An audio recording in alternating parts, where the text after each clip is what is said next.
Yo, what's going on? So let me start off by just giving you the story for those that don't know. Um, a 24-year-old man was responsible for shooting five women. One of the five women are dead. Right now, this incident took place in Midtown at Northside Health Center. I'm pretty sure it wasn't the hospital because Northside Hospital is in Dunwoody, right? So prior to the reason why he was there was to pick up his prescription, right? Now, prior to him going there yesterday to pick up his prescription, the mass shooter that is, just last week he went with his mother. Now, this man has mental problems and he was part of the Coast Guard for about 4 years. So he picked up, everything went fine, when he went with his mother. This time he went by himself. Right before he, went on a shooting spree, he was on the phone with his mother arguing, stating that they messed up his prescription. And then after that, he shot and, he killed one of the females. Four of them are still fighting for their lives in Grady Hospital.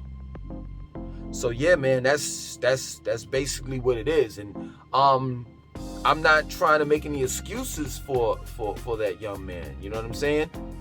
For the most part, it's obvious that he has a lot of mental problems, and I'm not gonna go on this whole spiel about mental health in the black community, but it is real. It really is. If overall, human beings are not getting the attention that they need mentally, another incident like this is gonna happen. And it's just a fact. It's just the truth. You know what I'm saying? But on another note, man, how many incidents or situations have to happen in order for people to understand, specifically my people, black people that is, to know that Atlanta's not the move, man? It's just not. It's just not, man. This is not the first time something like this, a tragic situation like this, has happened in Atlanta. It's not the first time. Let's talk about the time in what the late 70s, early 80s, when they 28 children were killed, and they caught the man, and now he's doing life, but they, for some odd reason, it was only one. I don't believe that. I believe that it was more than one person that killed those children. But if you don't believe me, check it out. 28 children in Atlanta dead. And it's just like weird stuff be happening in Atlanta too. Like one year when I was living down there, I lived in Atlanta for about 2.5 years. One year I was living down there, the lights went out in the airport.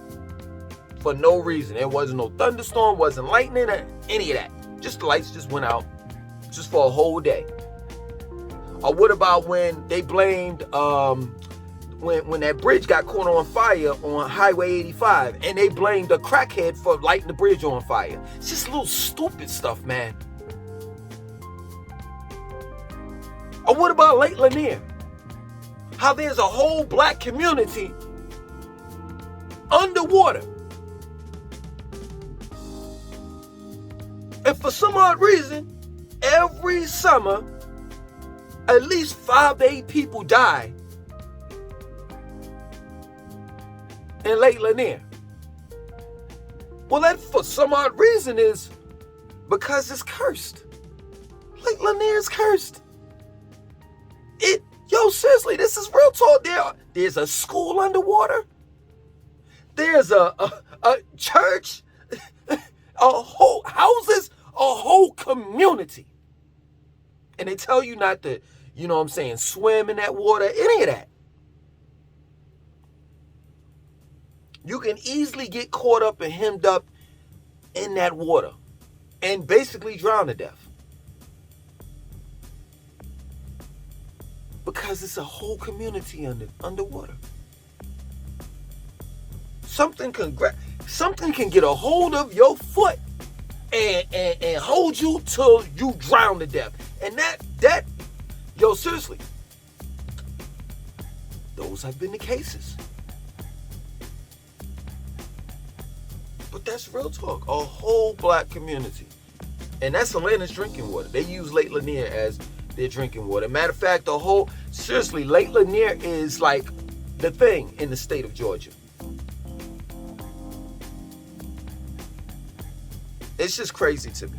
It's just ridiculous to me. And you know what's so surprising to me about this massive shooting thing? You know, the mass shooter? Is that they caught him. They caught him. That's what's surprising to me. As racist as the state of Georgia is, in Cobb County of all places, you catch him there? Alive? Yo, seriously, I'm not going to even lie. Gotta give it to you. I'm not lying. I am surprised that they didn't off him. But they were like, you know what? Georgia, red state. What is his name? Kemp. As the mayor. Kemp sound like a racist. Ted Kemp, I think that's his name. Not the mayor, the governor. Ted Kemp. I remember when he ran his campaign for mayor the first time. He beat your girl. He had a commercial and he was holding guns. Guns in the commercial talking about something. Yo, we gotta defend this, that, so forth. I'm like, yo, what are you doing? I've never seen a politician hold a gun up in a commercial. You know what I'm saying? But that's just how Georgia gets down, and Ted Kemp or whatever his name is, the governor of Georgia gets down. But yeah, man, I was shocked. I was shocked and surprised. Straight up. Because one thing that I know about Metro Atlanta is when something like that goes down, all hands on deck. They got Cobb County Police, Marietta Police, Dunwoody, Sandy Springs, Keenshaw, Georgia State Patrol, Atlanta PD. What else? Who else?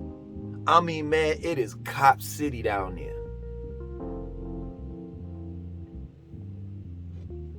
So yeah, man, Fulton County Police, South Fulton County, North Fulton County. I'm just so surprised that so much crime goes on down there because of the police presence that's down there, man. There's just so many police officers. For every small town and city, there's a police force. And it's crazy, man. It's crazy. So this mass shooting that's going on, right? While in the midst of this going on, there's other stories that's going on are happening in and around Atlanta. Like seriously, there was other stories that I had to cover. Now I had to just stop, put the brakes on one story to cover this one. And this is just ridiculous. Like nobody is like really covering the story about the 130 cars that were broken into in Stockbridge, Georgia, which is in Henry County. And Henry County is about 20 to 30 minutes outside of the Atlanta city limits.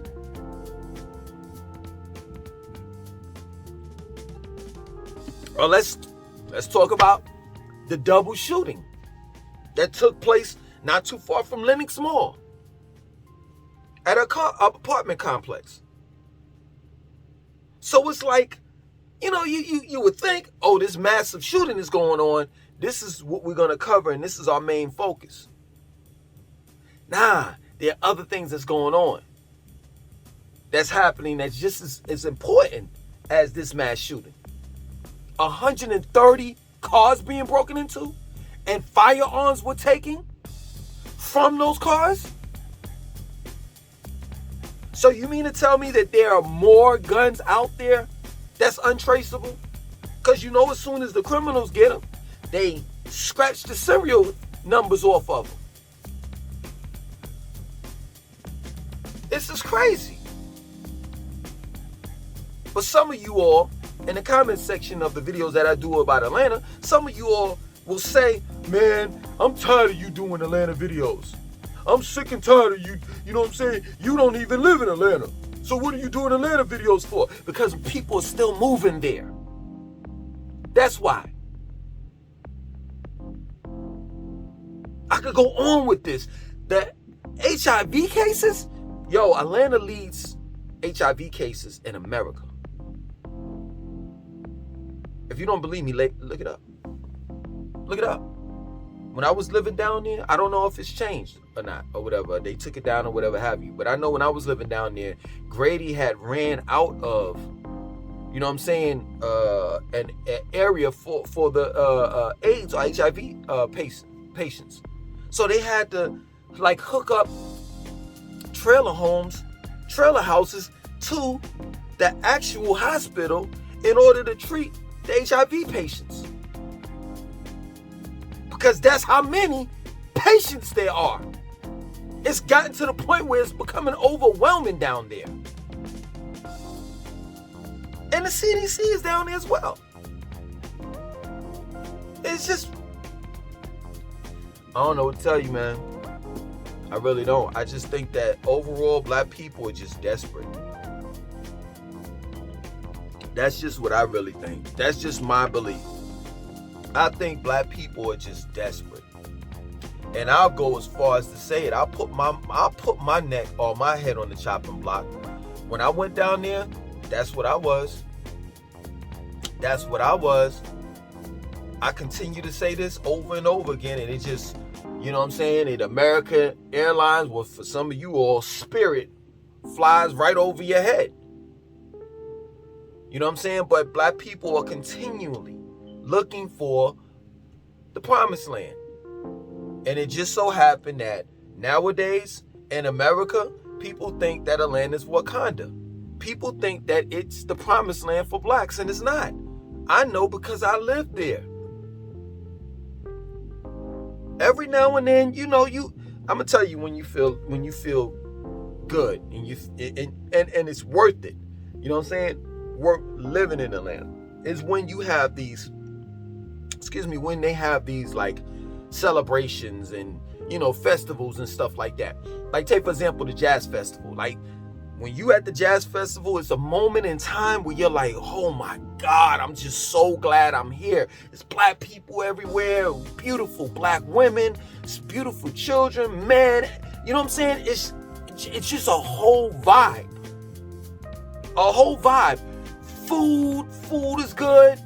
The music, jazz, you know what I'm saying? It's just everything. You can lay on the grass and just go to sleep. It's just, man, it's so peaceful. You don't have to worry about no violence or anything. That's when you're like, man, Atlanta's, wow, amazing. But most of the time, outside of the festival, like once you get in your car and drive off, that's when you're like, oh, man. At least for me. I wish I wasn't even here. But real talk, it's not like what you think it is. I remember I had like daydreams, you know what I'm saying? Like I was daydreaming about Atlanta. That's how corny I was. Like, yeah, you know, I'm gonna go down there and, you know, I'm gonna hook up with this person and we gonna create, you know what I'm saying? And we gonna motherfucking there make money and we gonna do this and do that and this and that and so forth. And, you know, I'm gonna do this and da-da-da-da-da. Man, I had plans. Got down there and them plans is like, burn. Atlanta's clicked up. You know what I'm saying? Black people that is, are very much reluctant to help you. Especially if it ain't anything in it for them. And that's real talk. I got down there and I was like, oh, shot. okay, I see the vibe. I see how the vibe is down here. You know what I'm saying? I'm not even lying. This is real talk. You know, you just got a whole bunch of black people. A whole bunch of black people down there that are in wolf, that are in sheep's clothing. They're really wolves. They're just in sheep's clothing. And you look at them and you're like, wow, man, you know, you're thinking that that's your brother. You're thinking that that's your sister because they look like you. Nah, man, it's a different beast down there. They sure as hell don't act like you. And they sure as hell would never consider you, even though they look like you, as their brother or as their sister. Why? Because most of those Negroes down there is all about that. This is what makes their world go round. If you don't have that, it's a wrap. And I'm not the one to say you can do without money. At least not in this society. I'm not one of those people. I know you need money in order to survive in this society. But there's a difference between, you know, doing what you have to do and being in love with money. And what I saw down there while I was down there, selfishness, homelessness. People, black people that is, my people, willing to do any and everything for money. Even if it jeopardizes their morals and principles. Even if it jeopardizes what their mother and their father taught them. Their home bringing. How they were brought up. How they were raised. Hey man, may that sister rest in peace that was shot and killed by that dude. And the other 4, I hope you all make it. As for that 24-year-old man, I hope you get the help that you need, man. You know, mental health is important. It really is. You know what I'm saying? Other than that, hey, you continue to live in Atlanta. It's your choice. My name is Langston 2092. I want you to like, comment, subscribe, definitely share this video. Peace.